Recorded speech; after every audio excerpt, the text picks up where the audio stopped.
ಕೋಪನ control ಮಾಡೋದು ಹೇಗೆ ಅಂತ. ಸ್ಕೂಲಲ್ಲಿ ಇದ್ದಾಗ ಟೀಚರ್ ಏನಾದ್ರು ಬೈದ್ರೆ ನಿಮಗ್ ಕೋಪ ಬರ್ತಾ ಇತ್ತು. ಕೋಪ ಬಂದಾಗ ಏನ್ ಮಾಡ್ತಾ ಇದ್ರಿ? ನೀವೇನು ರಿಯಾಕ್ಟ್ ಮಾಡಕ್ ಹೋಗ್ತಾ ಇರ್ಲಿಲ್ಲ. ಹಂಗಂದ್ರೆ ಅರ್ಥ ಕೋಪನ ಕಂಟ್ರೋಲ್ ಕೂಡ ಮಾಡ್ಕೋಬಹುದು.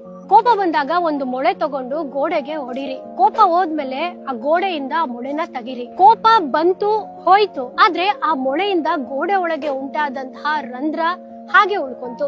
ಹಾಗೇನೆ ನಮಗ್ ಕೋಪ ಬಂದಾಗ ಕೋಪ ಬಂದ್ಬಿಡ್ಬೋದು, ಮತ್ತೆ ಹೊರಟು ಹೋಗ್ಬೋದು. ಆದ್ರೆ ಆ ಕೋಪದಿಂದ ಬಂದಂತಹ ಪದಗಳಿಂದ ಇನ್ನೊಬ್ಬರ ಮನಸ್ಸಿಗೆ ಸರಿಪಡಿಸಲಾಗದಷ್ಟು ಘಾಸಿ ಆಗ್ಬೋದು. ಇದರಿಂದ ಆ ವ್ಯಕ್ತಿ ಬದಲಾಗ್ಬೋದು, ಸುಂದರವಾದ ಸಂಬಂಧಗಳು ಮುರಿದು ಹೋಗ್ಬೋದು. ಆ ಕೋಪದಿಂದ ನೀವು ಮಾಡೋ ಕೃತ್ಯದಿಂದ ಕೆಲವೊಮ್ಮೆ ಜೈಲ್ಗೂ ಹೋಗ್ಬೋದು, ಕೋರ್ಟ್ಗೂ ಹೋಗ್ಬೋದು, ಪೊಲೀಸ್ ಸ್ಟೇಷನ್ಗೂ ಹೋಗ್ಬೋದು, ಅಥವಾ ಆ ವ್ಯಕ್ತಿಯ ಜೀವನ ಕೂಡ ಹೋಗ್ಬೋದು.